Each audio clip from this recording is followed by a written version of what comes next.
Okay. Good morning, Chicago. Welcome to Shut the Front Door, Securing Your Messaging Environment. My name is Josh Bryant. I am a senior premier field engineer with Microsoft. I've been with Microsoft for about 3 years now, and I'm also a master sergeant in the 183rd Air Communications Squadron of the Illinois Air National Guard. And I've been doing that for about 13 years now. Total IT, working on 16 plus. I've always switched back and forth between messaging and security, so I'm got to be some special kind of crazy to like both of those specialties. So before we get going here, just out of curiosity, where are all my security professionals at? Raise your hand if you're a security professional. You do security full time. There's a couple of them in here. Okay, so that guy over there, that one guy that raised his hand for this, here, you can have a t-shirt for me and the one guy that raised your hand. He is the one that's jumping up and down. Whoop, I should not walk in front of the speaker like that, I guess. Telling you guys, the rest of you guys in the room, that you need to secure stuff. Yep, I knew that was going to happen. And the rest of you, I'm assuming, are some form of messaging professionals, right? You're my exchange people. So that's the guy that you're going to listen to more often now after this session here. All right, we've got a lot packed in here today. This is a general agenda. I'm going to start talking about high-value targets and what they are. I'm going to get into who's out to get you, go over why all this matters, and then get into actually shutting the front door. We'll talk about the assume breach mentality, and then get into how Microsoft can help. Now, this is a really broad topic, but I'm going to try and go as deep as possible in quite a few areas, so I'm going to steal Greg Taylor's thing and go breep. We can't possibly fit everything into this 75-minute session, but I'm going to try and give you some of the top things that you can do to make sure that your messaging environment is secure. Also, what you don't see on here is I have a little bit of a hidden agenda. And my hidden agenda is that I have 4 separate challenges to the way that you think about securing your messaging environment sprinkled in throughout the presentation here today. And we'll start off with my first challenge. My first challenge to all of you sitting here is to think like a bad guy.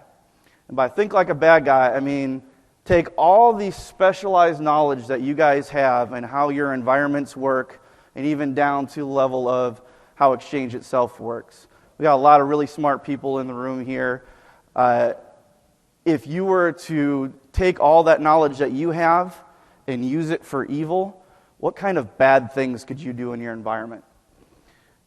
And later on, I'll tell you why I want you to think this way. So let's talk about high-value targets. First off, what is a high-value target? Originally a military term, it's a person or resource the enemy commander requires for the successful completion of the mission. But we also use it in cybersecurity. And in cybersecurity terms, we're talking about a computer system that either contains or processes or grants access to systems or that contain or process information vital to the operation of the organization or accounts with privileged access to those computers. So some examples of that might be domain controllers, your database servers, file servers, domain admins, backup admins, etc. What is missing from this list?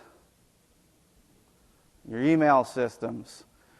I did that on purpose because in the security community, they tend to focus on these other things a lot more, specifically the domain controllers. And your email systems kind of are an afterthought if they're even thinking about it at all.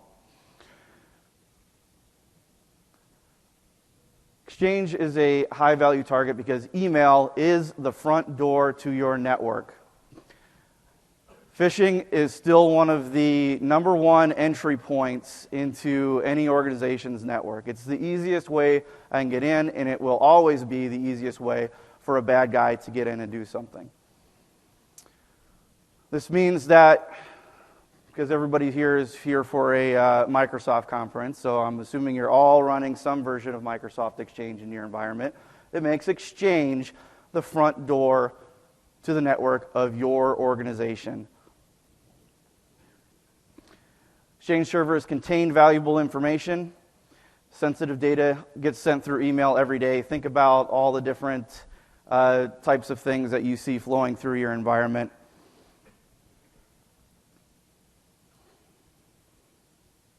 Less sensitive emails can still be very valuable to an attacker. Very recently in the news, we've seen things happening where email data was stolen and it was used to embarrass and blackmail. It can also provide further reconnaissance to help get further into your network. I've been on site with a lot of customers that like to do things like send passwords over plain text, unencrypted emails. If I got into your system and I see that kind of data flowing around, guess what? I'm using that to get further in and get more of your data. Now I want to talk about who's out to get you. It's important to understand who the most common types of threat actors are. So who's ready to meet the bad guys? There are 4 different types that we typically see out there. We've got our script kiddies, our hacktivists, our cyber criminals, and our nation states. Bad guy number 1, the script kiddie. He's your stereotypical hacker. It's what you see on TV that Hollywood likes to glamorize sometimes, or at least they did back in the 90s when you had a little bit more movies about that kind of stuff. Sitting around eating pizza, drinking energy drinks. They typically do it for the lulz. They're doing things just for fun, just out of curiosity, trying to see what they can get into. They like to do a lot of denial of service attacks. Sometimes their targets might be, they're mad at their gaming network that they're trying to play on, or somebody else that they're going after. They don't really have a lot of skills. They rely on tools and techniques that have been created by other people that have been bad guys for a little bit longer than they have. They typically work alone, although on some occasions they can hook up with their buddies to try and cause some mischief. They prefer low-hanging fruit. They're going after the easy targets. They're the lowest threat, but you don't want to ignore them. If you're an easy target, some script kiddies out there, they're curious, they're doing some scans, and they find your organization, and hey, there's this easy vulnerability that's been around for a while I can take advantage of. Now I'm doing some damage, and you guys are left cleaning up the mess. Now, everybody, all the bad guys here usually start out here. In fact, I myself started out here. Here's me as a script kiddie in about 1984. Lucky for all of you, after some misspent time in my youth in the 90s, I decided that I would be better off being a good guy, and now I help everybody else defend against what I once was. This is typically the easiest bad guy to defend against. Some things you can do to help keep this guy out is just have a strong boundary protection, use firewalls, have intrusion detection systems and intrusion prevention systems, use proxies, use your anti-spam and antivirus gateways. These types of things are often enough to keep our lowest level bad guy out of your network. So now let's meet bad guy number 2. Bad guy number 2 is the hacktivist. Used to be a hippie protester in another life. Wants to make a statement. He usually has political or ideological motivations. They like defacing websites and destroying data, which makes them a little bit more dangerous. They might work alone, or they're often found working with other like-minded individuals. You've probably seen a lot of the different hacktivist groups and hacking groups out there that like to take credit for things, sometimes even things that they weren't necessarily involved in. Their motivations is what makes them really dangerous. They're a lot more sophisticated than the script kiddie, but like I said, they probably started out as one. They kind of worked their way up. Same defense strategies that keep the script kiddie out might not be enough to keep this adversary out. So a few things that you can do on top of what we had on the previous slide is start applying your security updates in a timely manner, use some host-based firewalls, etc. So bad guy number 3 is the cyber criminal. They probably live in a country with relaxed anti-hacking laws. You know, they're not worrying too much about getting any kind of legal trouble or facing jail time. We still do have them here in the United States, but you typically find them out in other countries where they can get away with doing their criminal activities. They're motivated purely by money. So when they're trying to hack into your network, it's to get some sort of financial gain. They might be part of a highly sophisticated organized crime group, but they can also be found working alone. So these organized cybercrime groups that are out there are pretty interesting. They work much the same as a lot of your companies work. They have their own help desks. They're writing malware and doing all sorts of different campaigns trying to attack your networks. Bottom level guys having some trouble, they call up the hacker help desk. Hey, I'm having some problem with this malware that I bought from you. Can you help me out here? They got their tech support. They're doing team building exercises. They've got medical benefits. They're a full-blown, think like mobster organization kind of thing. They're very highly skilled. This is typically where you're going to find some of the highest skilled bad guys. They prefer to avoid detection. Usually, the average time that a cyber criminal can be inside your networks before they're found is about 10 months. So think of all the things that can happen in a 10-month time frame of somebody hiding out in your network. They do occasionally break their norm and accept payment from the other types of bad guys. So you got those less skilled script kiddies we talked about first. They'll buy stuff from the cyber criminals if they're so motivated. Same thing with the hacktivist. They can be the most difficult adversary to defend against. In addition to the strategies that we talked about on the first 2 bad guys, some other things you can do here are add multi-factor authentication, apply the principles of least privilege, use RBAC, and have a strong security awareness program. So our last bad guy is the nation state. This is a government of a developed country near you. Basically, every single country that is developed enough to have some form of internet access, now it has cyber warfare capabilities. They're always politically motivated. The reasons behind doing things is because they don't like whatever other country that they're going after. They have been known to attack private entities in rival countries. So a lot of you probably don't work for the government. There may be a few of you in here that do, but that doesn't mean that you're not a target from this group. Over the last year, there's been a pretty significant rise in even just the ones that have been reported, probably several others that weren't reported, where nation states came and attacked private companies. It's happening all around the world, not just in the U.S. There were 2 major ones in the U.S. last year. The year before that, there was another one in the Middle East that was attacked by a nation state. They have the highest level of sophistication and organization. They're government-run programs. They are always going to be the most difficult to defend against. These people have a full-time job of trying to hack into whatever advances their interests.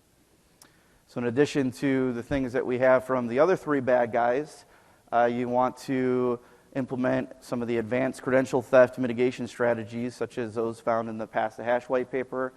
And you're also going to need a strong incident response process if you're going to successfully defend against these. Now, later on in the deck, I'm going to go into more detail on all the action items that I had on these 4 slides here. All right, great. So I just told you that there's a whole bunch of bad guys that are out there to get you. So you're probably sitting around wondering, why does this matter? Well, here's my next challenge for you. I want you to think like a boss. And by that, I mean think like the business, right? Doesn't matter if you are working for a multi-billion-dollar Fortune 500 company or if you're working for a tiny little nonprofit. What motivates a business the most, it's going to get them to let you guys do what needs to be done to protect your messaging environment, is money. Go. There we go. So how much will a breach cost you? This data comes from the 2014 Ponemon Institute Cost of Data Breach study that was sponsored by IBM. The average cost of a data breach is $5.9 million. And that's from any type of data breach. It's including cyber attacks, including, I left my laptop laying around in the park and somebody snatched it, or it got stolen out of my hotel room, or any type of data breach that it can occur is factored into these first few figures here. The average cost per record is $201. Malicious attacks are the most costly. Companies that had a data breach due to malicious or criminal attacks had a per capita data breach cost of $246, which was significantly above the average. It's roughly 22% higher. So here's a breakdown by industry. You can see healthcare has the highest cost when data breaches are concerned.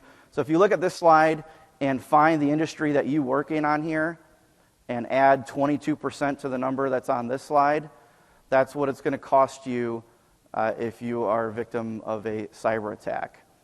Now, some of these industries have, especially in the U.S., have government regulations that kind of increase the cost here. I worked in the healthcare industry for a few years. I know they have things like HIPAA, where there are fines for patient data being stolen. Healthcare, especially this year, for the first part of this year, has been one of the major targets. The reason behind that is that all the information that is contained in healthcare records is basically one-stop shopping for identity theft. We've seen in the past that there were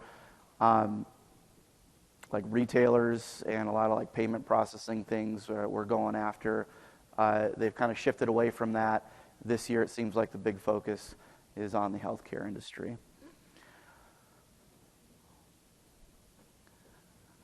So here's a few headlines from the past year. Bank security is so bad that a simple phishing scam can cost $1 billion. Now, that was spread out across several different banks, but still, for those of you in here that are in the banking industry or financial industry, some of the big major banks, that might be whatever small splash in the bucket for them. But for a lot of you, that could be a big game changer for your organization. Some other headlines here. Hack reportedly began with malware-based phishing email. So noticing a trend here. A lot of stuff is originating from phishing. An American insurer had 11 million people. So take that average cost that we saw on the previous slide of that $316 per record for a healthcare organization. Multiply that by 11 million. You can estimate how much that's going to cost the company that suffered from that breach. Then there was 56 million cards hit by a hack. Like I was mentioning in the last slide, 2015 is the year of the healthcare hack, and it is only getting worse. Another one down at the bottom here, this was from an organization that suffered what was suspected to be nation state. They lost $40 million. I'll go into a little bit more detail on some of the things that happened through that later on here. And then in the last one here, data about more than 120 million people has been compromised through 1,100 separate breaches for organizations that handle healthcare data. Okay, so there was all these big things in the news, and people lost a lot of money.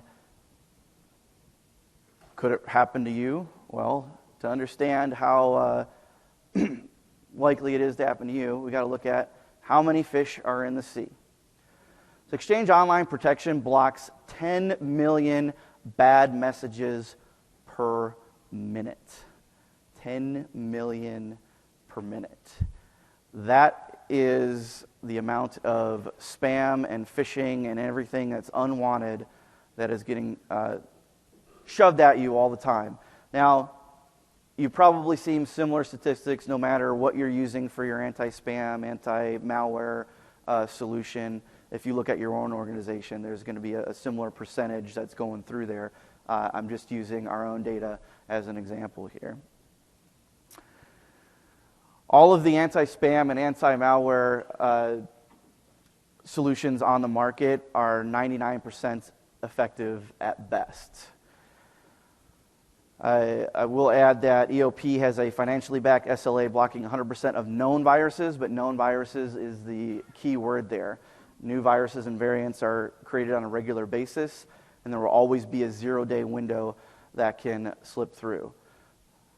So that 1% that gets through means that 100,000 bad messages are delivered every minute, just based on these statistics here. It only takes one person getting one bad message and falling for it for you to be compromised.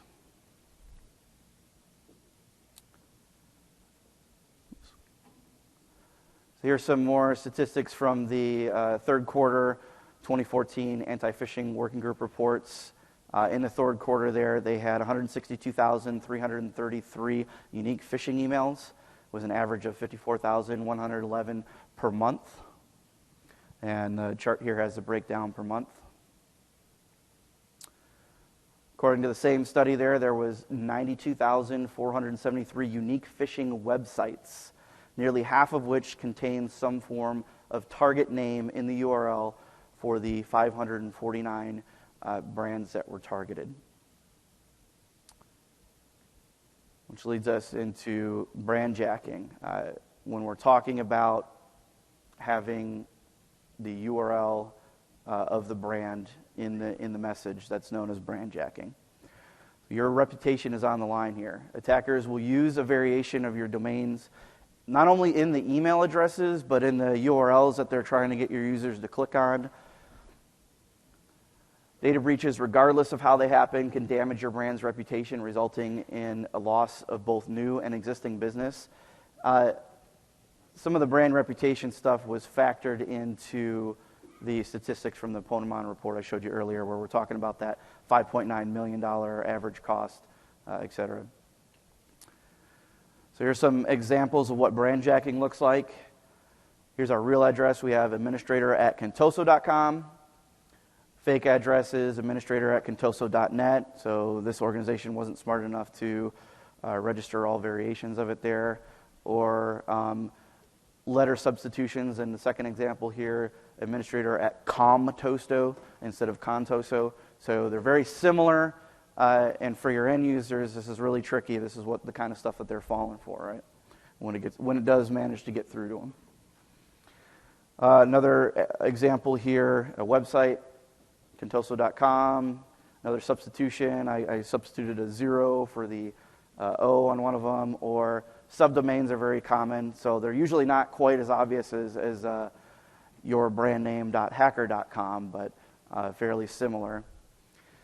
There was a recent article that I thought was the best use of brand jacking ever. This guy in the UK emailed his way out of prison. He somehow got a cell phone smuggled in, and from there he registered a domain name that was similar to the court office domain. He just replaced the dots with dashes because their email address had a bunch of subdomains in it. Replaced it with dashes, sent an email telling them to authorize his release, and they fell for it and let him go. So I think if I ever get thrown in jail, that is definitely how I'm going to get myself out of prison. I'm going to spoof an email and make my way out of there. All right, so what does this really, really mean to you? So during the past year, victims of cyber attacks have had systems destroyed, some with no hope of recovery. One that I worked on last year, the attackers came in, they wanted to make a statement, they wanted to make a message. They destroyed every single one of their servers. They dropped a payload on there that erased all of the hard drives, overwrote it with ones and zeros so the data wasn't recoverable, and then deleted the master boot records. So when everybody came in, every single system in their environment was at a please insert system disk screen. They made it from one forest to another before getting stopped and had about 90% destroyed in the other one. Not only did they do that, they managed to get into their SAN and deconfigured their SAN and destroyed that as well, and destroyed all their backups. So they lost a lot of data, and that was the $40 million in recovery there. Some suffered through major service outages, often lasting as long as many months. The service outages are not always necessarily due to things like the data destruction. Sometimes you might have your systems unavailable because you have to take everything offline or prevent users from accessing it for a period of time so that forensic investigation can be completed. Sometimes you might be working with law enforcement to make that happen, or it's your own internal security guys. Some have been forced to decide whether or not to permanently close facilities. So the one I was talking about on the first item there that had one site where everything was completely destroyed, they were talking about, this is the site that makes the least amount of money for us. It might be cheaper for us to just shut it down and not even attempt a recovery there. That could have meant thousands of people without jobs, all because they fell victim to a cyber attack. And as I mentioned towards the beginning, some have been victimized further when the data that was stolen was used for blackmail, extortion, or humiliation purposes. Okay, so how are messaging systems involved in all these things? Well, in many of these cyber attacks, your messaging systems were a primary target. So I told you guys why Exchange is a high-value target.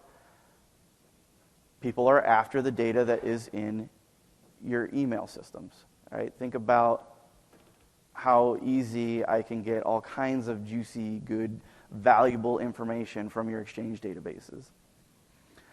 Sometimes they're just collateral damage. They might not have necessarily been after the Exchange data, but hey, I'm really mad at you, your company, your organization for some reason. I'm destroying everything, and guess what? That includes your Exchange servers.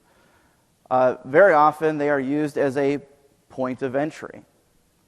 Like I said, phishing is still one of the most used initial points of entry because it is the easiest for people to do, or for bad guys to do. They've been used for lateral movement or privilege escalation. And in a little bit here, I'll have a demonstration showing how you can use Exchange for those purposes, or how bad guys can use Exchange for those purposes. Nobody in here should use it for that. Used for exfiltration of data. You might be blocking a lot of things from getting out, but maybe I can easily just email myself the stuff that I want and get it out of your network through that means. The internet is a really scary place. Simply being connected to it makes you a target. As soon as you hook up something to the internet, you're going to have all kinds of bad guys coming in and scanning it and looking for weaknesses and seeing if they can use this system that they now find a public IP out there they can reach to get into. Shame that everybody tends to make the same mistakes. So in all of the cybersecurity cases that I've worked, some of the common things that I see are failing to apply security patches in a timely manner, storing passwords in plain text files.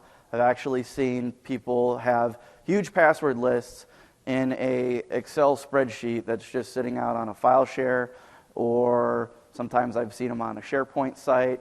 Like I said, I've even seen people email these things around to each other. Thank you for making my job as a bad guy easier, giving me all your passwords. You know, it took a little bit of work to get into your network, but now it doesn't take me very much work to go and do whatever I want. Another big one is either not implementing or not properly using security controls. I've seen organizations that they bought some fancy new appliances, new firewalls, new intrusion detection and prevention systems.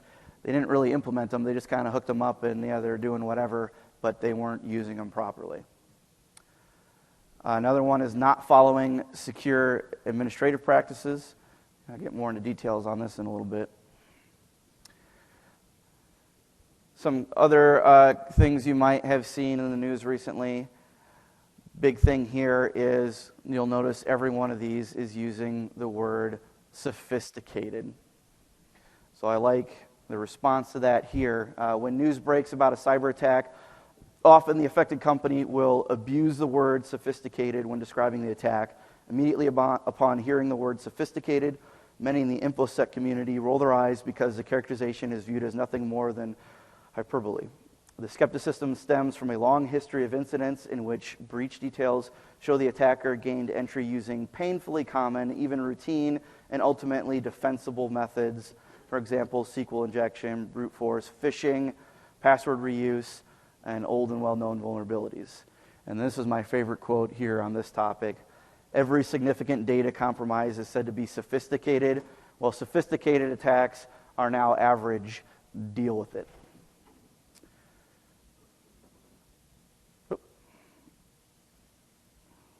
There we go. All right, so now it's time for what everybody's really been waiting for and start talking about actually shutting the front door. So my next challenge is I want you to now think like a good guy. So earlier when I had you all think like a bad guy, let's flip it back around. Think like a good guy like I hope you all actually are. Everything that you thought of that you could do using that specialized knowledge you have, now think about how would you stop yourself? If you were that bad guy, how would you stop yourself as a bad guy from doing those things? Security of Exchange relies heavily upon the security of its dependencies. Exchange has many dependencies. If any one of them fails, I can get into your Exchange data. I've broken up Exchange's dependencies into these 5 categories. You have Active Directory. If I get into your Active Directory, it's usually considered to be game over. Now I can get into Exchange very easily, and all your other data, it's very good there. So if you aren't starting with a secure foundation with AD there, you need to take care of that first. Next, we have the operating system. Exchange relies on the operating system. It can't run without one. So if your OS isn't secure, your Exchange system isn't going to be secure. Same thing with the network and physical. And then last on here, I have humans, meaning us, people. The people that use the system. All right, so real quick, we're going to go through how to secure some of Exchange's dependencies.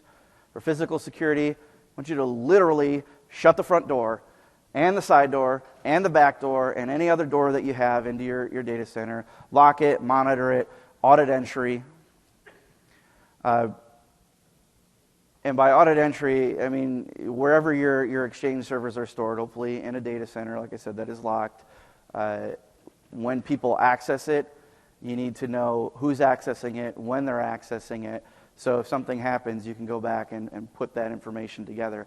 Because if I have physical access to your system, I can do almost anything I want with it. Now, if I manage to make it past that point, all right, I broke the door down and I got in and I ran off with your Exchange server or some of your hard drives from it, well, we want to have another layer of protection there and protect our hard drives and backup media with drive-level encryption, such as BitLocker. Now, it doesn't have to be BitLocker, but we're at a Microsoft conference and I work for Microsoft, so I'd be really happy if you use BitLocker because it helps pay my bills. Protect the servers from physical access, use BIOS passwords and secure boot and things like that. Disable autoplay and any forms of removable media. Don't let me just plug something in that can easily be used to break into it. And last one on here is treat access to virtualization host running Exchange as if it were physical access. Now, admit it, how many of you in here, even though we don't want you to, are running Exchange virtualized? There's a bunch of you. Okay. So, now all you guys that just rose your hand and say that you're running it virtualized, are you also the person that is responsible for whatever virtualization technology you're using, or is it a different group of people? There's a couple of you that are also responsible for both. Okay, so sometimes when you have like larger organizations, you have a different group running the virtualization. Well, you might not want them to have access to Exchange, but if they have access to the host, they can easily give themselves access to Exchange. And you'll see why in the demo I have coming up in a couple more slides here. Next, the network. If you missed Greg Taylor's thing this morning, he had a good session on meeting complex security requirements for publishing Exchange, which falls into this category. Got a point coming up on that. For the network, you want to have your boundary protection, firewalls, proxies, intrusion detection or prevention systems, etc. You might be wondering, like, well, okay, why does he have proxies on here? That doesn't really prevent stuff from coming in. Well, it's also important to prevent things from going back out. So if I've fallen victim to, I clicked on the bad link in the phishing email, well, my proxy is another level of defense that I have there. Maybe it has some URL reputation service going on there, and it's going to prevent me from getting back out to the bad guy. So it's just as important as the stuff that is used to keep things from coming in. This is where, if you missed Greg's session, go back and watch the recording. So he talked about this stuff here. You should consider publishing using something like WAP for both internal and external clients. I have worked with a couple customers that just treat every messaging client that they have as an external client. Doesn't matter if they're even on their internal network. They're all going through and doing some form of pre-authentication. Now, it's not necessarily required, but it can definitely help in securing your environment. And then last thing on here, network segmentation. Keep your Exchange servers separate from everything else other than Exchange servers and domain controllers. They have to be able to talk to each other, but there's no reason that an Exchange server needs to be on the same network segment as a SQL server or your clients or a file server. It goes into helping the problem spread if they do happen to make it in. Next, the operating system. Oh, and I did forget to mention here. So a lot of these things here are a little different depending on if you're on premises or in Office 365. Obviously, if you have 100% of your users in Office 365, the physical aspect is handled by Microsoft, and we do it extremely well. You can go up and look up the Office 365 Trust Center stuff, and they've got all the details on how our physical security is there.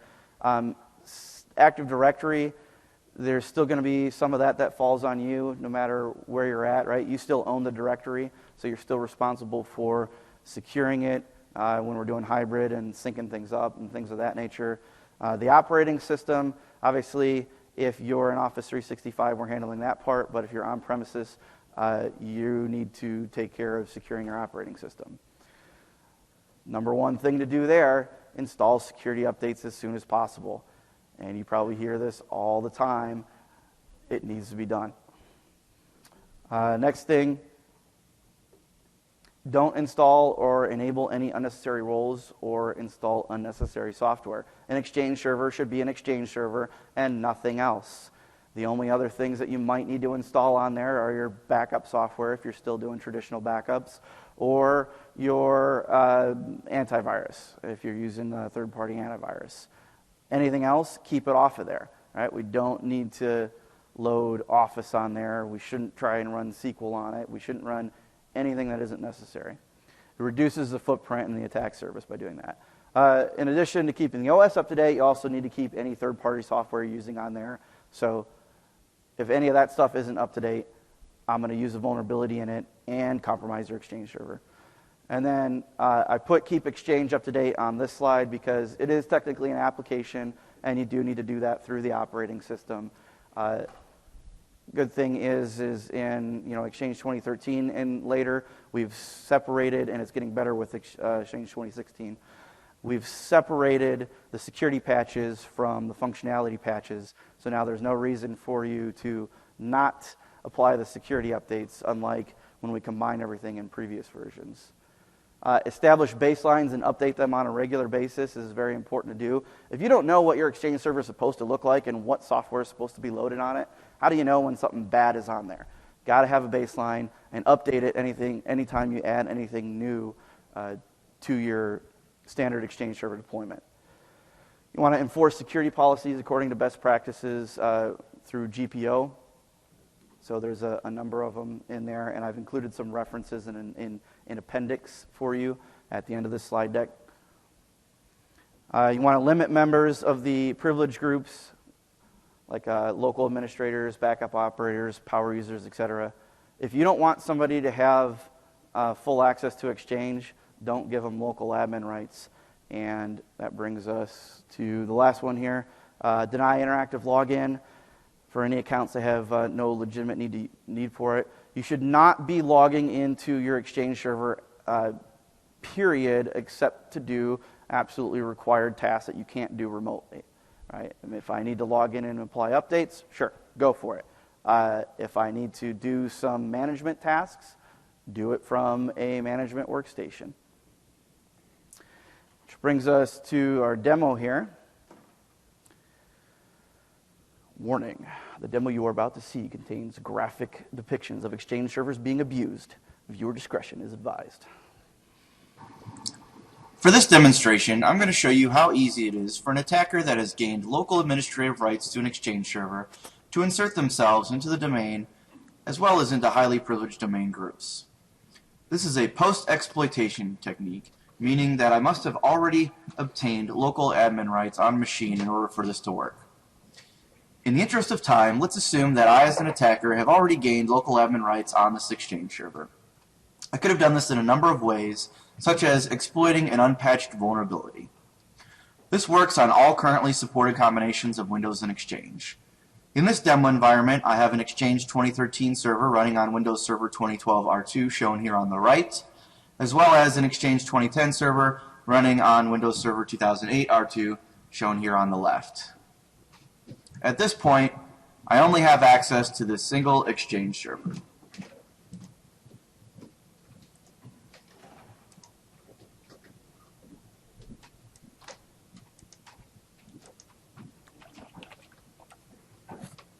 As you can see, I'm logged in with the local admin account. If I try to access another system, I'll get prompted for credentials.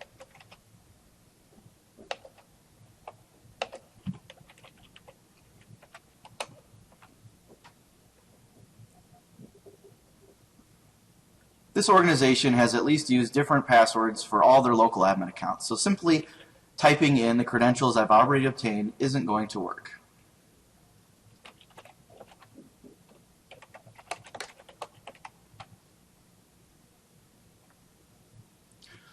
My goal is to extract as much data as possible, so I want to spread beyond this single server.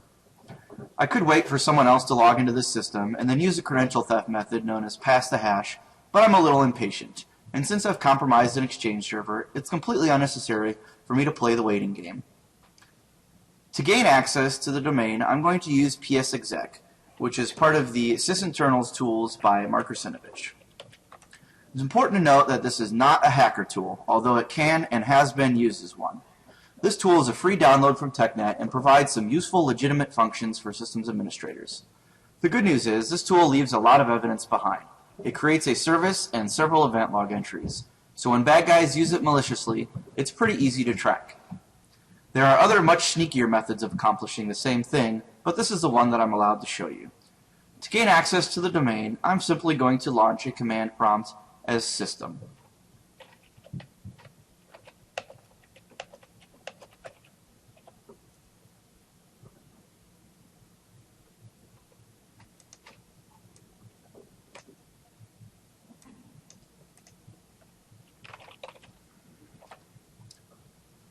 As you can see, I'm now running as NT-Authority/system. I'm taking advantage of the SE impersonate privilege rights here. Now that I'm operating as the Exchange server computer account, I can connect to any other Exchange server with full local admin rights to it as well.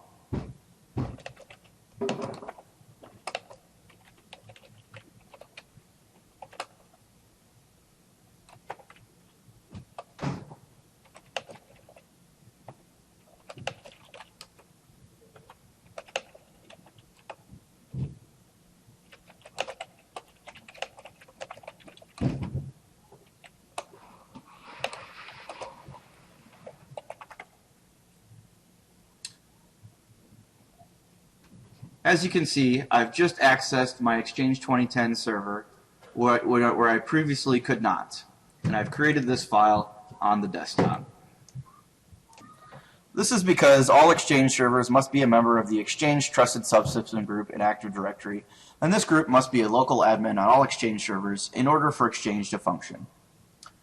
This is also what will give me the ability to insert my own credentials into the domain and spread to almost any system. The default shared permission model in Exchange grants Exchange the ability to create, modify, or delete any user or group in Active Directory that isn't protected by the admin SD holder flag, such as the domain admins group. So here I am in AD users and computers, and I'm going to go ahead and create an account for myself now.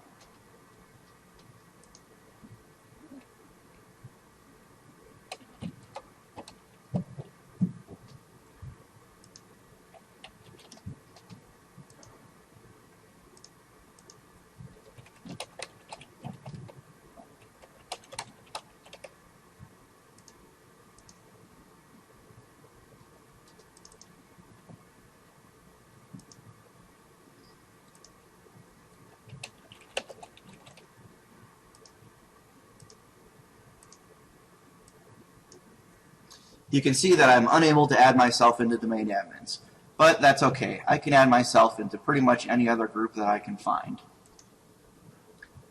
Let's just say that I want to be able to log in with a domain account and do any highly privileged functions within Exchange.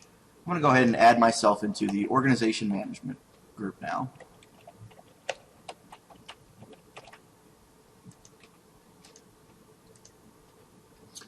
It was successful. Now, maybe I want to access something that isn't an Exchange server, so let's look around in AD here, and I can see that there is a Systems Administrators group that has been created. It's quite possible that this group is going to give me access to another server, so I'm going to go ahead and add my account to this group.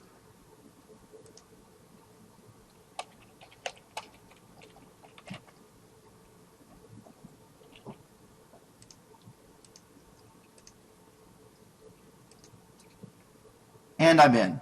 So now I'm able to access anything that this group has permissions to. What if you're running Active Directory in AD split permissions model? Well, you wouldn't be able to create a user, and you would still but you could still modify an existing user.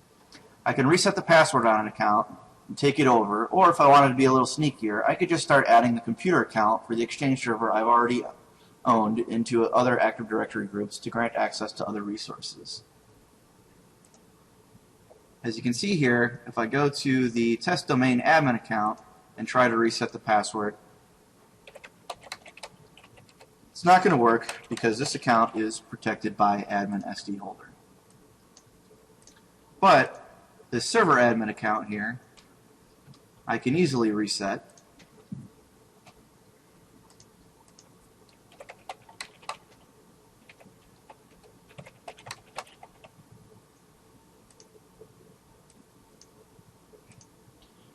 And that account now belongs to me.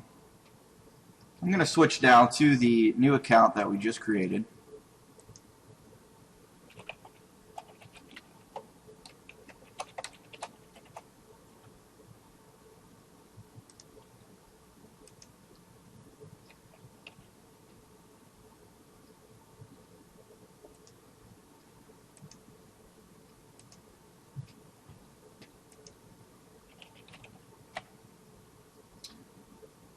And here I am with my new hacker account.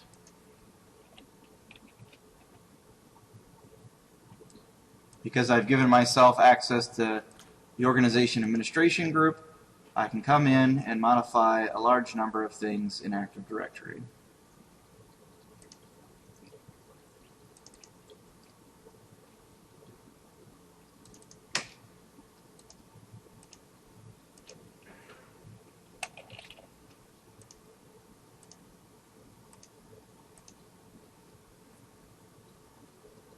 And there you have it. As you can see, it's fairly trivial to go from a local admin user on an Exchange server into a highly privileged domain account.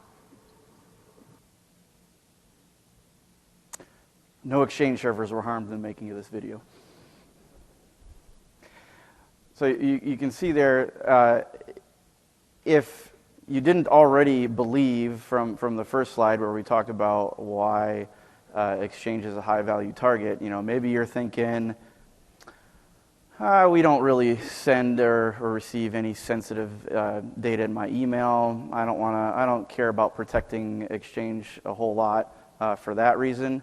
Well, hopefully this reason that you just saw is enough to convince you that you need to secure your messaging environment. So let's move on here. Talk about securing Active Directory here. You want to limit membership in Exchange's privilege groups, organization management, recipient management, etc. Anything that gives an account elevated privileges to Exchange, you should keep to the bare minimum of who needs to be in there. Now, even better than that is if you can do the same thing that we do in Office 365 and use a just-in-time or just enough administrative approach to where all of these groups are empty except for when they are needed. When they are needed, you add the account to it only for the amount of time that is required to complete the task. That is the most secure approach. And when I'm start getting into things further here, everything I'm doing is starting with the most secure approach. Now, it might not work for you or your organization right now. It might be something that might take you a little bit of time to implement. You just need to be aware of it and say, okay, here's the risk. I know what the risk is. I know what my mitigation strategy is for this risk, and I'm willing to accept it, at least for the time being. You should also consider I already went over that. Monitor membership of Exchange's privilege groups and usage on a regular basis. You should have something in place that is keeping an eye on these privilege groups and sends an alert to somebody when membership in them changes. And that's why it's important to have things like a change management process, right? If I don't have something that says this account was supposed to get added into this group, that could be an indicator that something bad is going on here. Might require further investigation. You want to establish a process to remove accounts from privilege groups when an employee leaves the organization. I've worked with quite a few customers where they have accounts sitting around. Sometimes they're not even disabled. Sometimes they are disabled. Still a member of these highly privileged groups. And, so-and-so left like 4 months ago. Okay, why are you leaving his account in here where it could potentially be used for malicious purposes? Next, let's talk about the human element. People are the weakest link, right? We can have everything else secured as much as possible, but if our users mess up, there's still a doorway into our messaging environment. That's why it's important to have things like security awareness training for end users. This needs to contain things like how to recognize a phishing attack, what to do and who to contact if you believe you've fallen victim of one, who do I report something to if I have a virus, things of that nature. Then you also want to have advanced security training for administrators. So that's for all of you guys here.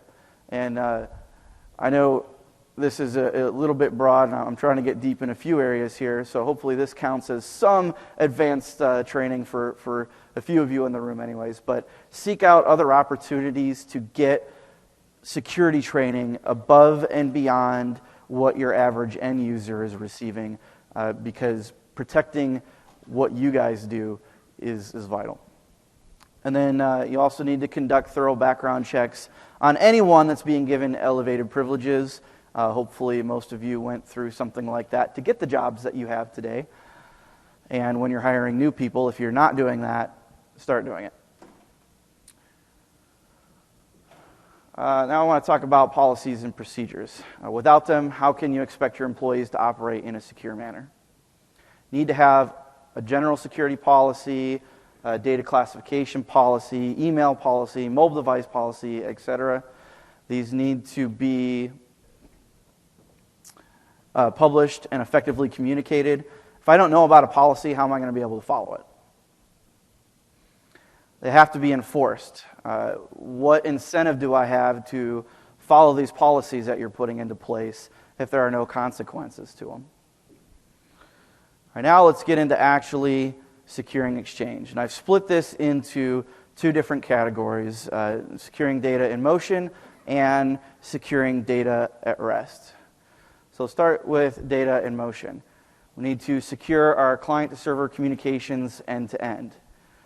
One way to do that is to enable Kerberos authentication. In Exchange 2010 and later, this requires additional configuration. It doesn't just work out of the box. I've found a lot of people aren't aware of this. We have a couple of articles. There's a blog post on the Hello blog.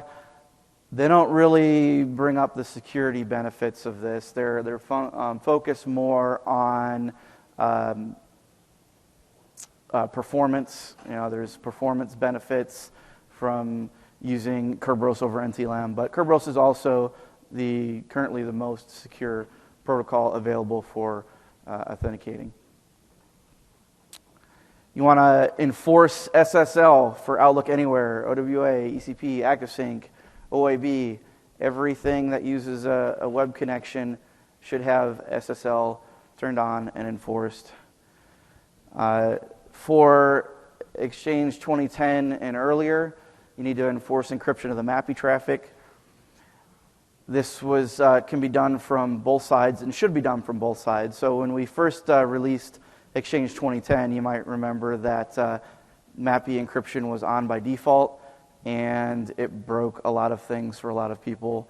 They had a lot of clients that couldn't connect, and then in SP1 we turned it off by default.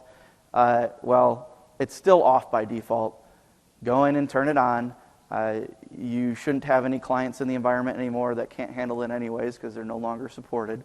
So as long as you have Outlook 2007 or later, the client should have that checked by default. But you can force it from the client side too. You can set a GPO and say, always require encryption to connect to Exchange.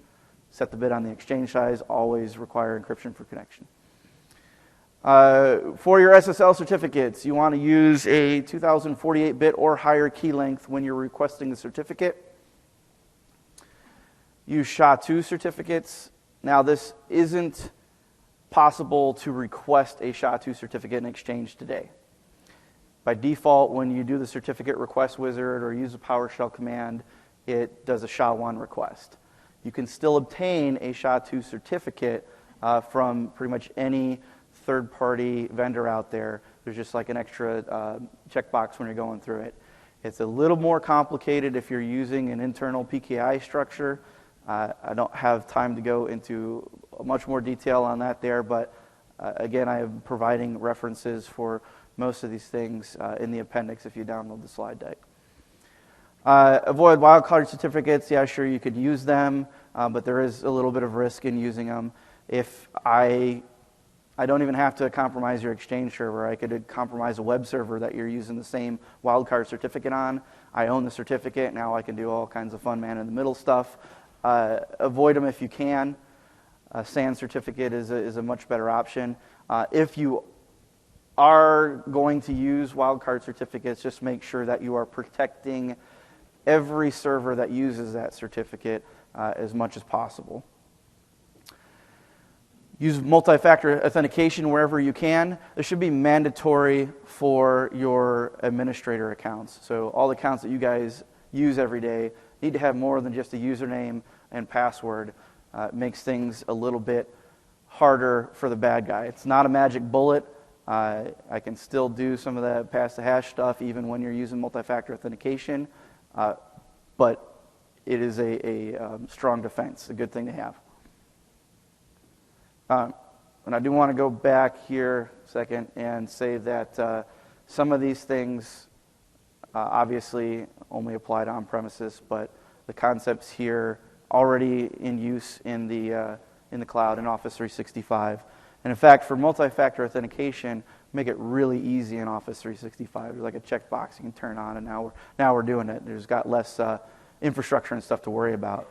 We've even made it easier for your on-premises deployments with some of the new stuff that's come out fairly recently with the Azure multi-factor authentication offerings that are available. And again, you can find some more references on that in the appendix. Continuing on with data in motion, you want to have anti-malware, antivirus, anti-spam. Defense in depth approach means you have preventative controls deployed at the perimeter with an Exchange Edge-based or a third-party gateway solution, or in the cloud with something like EOP, as well as at the transport level, Hub in 2007 and 2010, Mailbox in 2013 and later, and at the client level. You can also want to consider scanning at the store level, which would cover the data at rest side. It's possible for content to enter store without passing through transport first, so if you leave that open, things could get in. It's, again, not really necessary to do, but it does give you that extra layer of defense. The thinking, at least that the product group tends to have on this stuff, is we'll catch it in transport somewhere. The other scanning and store is optional. I would say scan and store if you can, especially if you've got a product that has that capability. Next thing, only allow file types with a legitimate business need to be used in attachment, block everything else. There's absolutely no legitimate reason for anyone to ever send executable files through email. I'll say that again. There's absolutely no legitimate reason for anyone to ever send executable files through email. If you want to argue that point with me, we can do so afterwards. I'll be happy to. You're probably not going to win the argument. You want to keep it to just what you need. So it's typically going to be things like your Office documents, Word, PowerPoint, Excel files, PDFs, whatever. Even those can have some risk in them. If you can, set up a whitelist. This is all that we're allowing. Everything else is blocked. It's usually more effective than doing the reverse and doing a blacklist. If a blacklist is your only option, use it. And when you are blocking these things, it's also important to just, especially when it comes to executables, block them completely. Don't let the end user get anything. I've seen a lot of organizations that will strip the attachment, but then deliver a message, and it'll have something like, whatever was protected by blah, blah, blah, and we remove the attachment. If they even do that. I've had some where they just send the message through without the attachment, which is the absolute worst, because now, me as an end user, what am I going to do? Reply, hey, I couldn't open the attachment. Guess what? I just opened up a direct communication channel with the bad guy. Bad guy now knows that this is a real actual person behind this email address. I might have just been shotgunning it out there trying to catch somebody. Now I have one. Better to just block it altogether. You want to scan all outbound messages the same way that you would scan inbound. Things can make it in. You don't want to be the cause of it spreading to somebody else. We also need to secure server-to-server communication. You want to use TLS to encrypt your SMTP traffic wherever possible. This means doing mutual TLS for SMTP traffic to or from any of your partners that you're routinely sharing sensitive business data with. Make it enforced. Do mutual TLS. Now, for everything else, opportunistic TLS, which most everybody is doing these days. You have if you advertise the start TLS verb, it's going to connect and use it, and you'll have the channel encrypted there. Another one that actually I didn't have time to add onto the slide, but I want to bring up real quick too, is securing your receive connectors. I work with a lot of organizations who will just leave their relays open to their entire internal address space, and then they go and set it to not require authentication, it's anonymous. Oh, we're not an open relay because it's not accessible from the internet, but all I have to do as a bad guy is walk into one of your conference rooms or find an open comm closet and plug in, and now I can start spoofing out emails to you internally. I used to do that when I was active duty Air Force. I had a fun job of doing some penetration testing where I'd take a laptop around with me, and I'd find an open port, and I'd plug it in, and I'd send an email out to the entire organization. Hey, click on this link and enter in your credentials. And within minutes, I'd have hundreds of credentials in my laptop from people falling for it. So if you have to have applications that need to be able to relay messages through Exchange, lock it down as much as possible. The biggest excuse that companies have for this is, well, we have these multifunction devices and we need to do like scan to email all over the place. So it's just easier to leave it wide open. Don't accept that as an excuse. It might take a little bit of work. Lock it down to more than just your entire space. Lock it down to only these IPs. Require authentication as much as possible for things like that. Next thing is you want to stop leaks. Implement a data loss prevention solution. Now, I like to take a technology agnostic approach here. I don't care that you're using Microsoft DLP. I want you to use a DLP solution. Align it with your data classification policy, because you have one of those, right? You will have one of those now. Align it with that. Make sure that people aren't able to get sensitive information to recipients that you don't want it to go to. Now, in Exchange 2013 and in Office 365, we've got some great built-in solutions there. If you're running on an earlier version, you can use third party. You can use third party even on the current stuff too. It doesn't matter. I was pretty excited during the keynote on Monday to see the new DLP features that are extending into the client side with Office 2016 and Windows 10. So take advantage of those things. Now, data at rest. Talking about mailbox permissions. Who has permissions to what mailbox? Do you even know? Do people in your organization even know? Do they really have to have those permissions? It's fairly easy, and you can probably find some scripts and stuff out there to audit this sort of thing. Go in and look and see, map it out, who has permissions to what, because you might find that some people just don't have, or have access to things that they shouldn't have access to. Keep a close eye on EWS impersonation. If you have configured that, that gives the account that has those permissions a lot of power.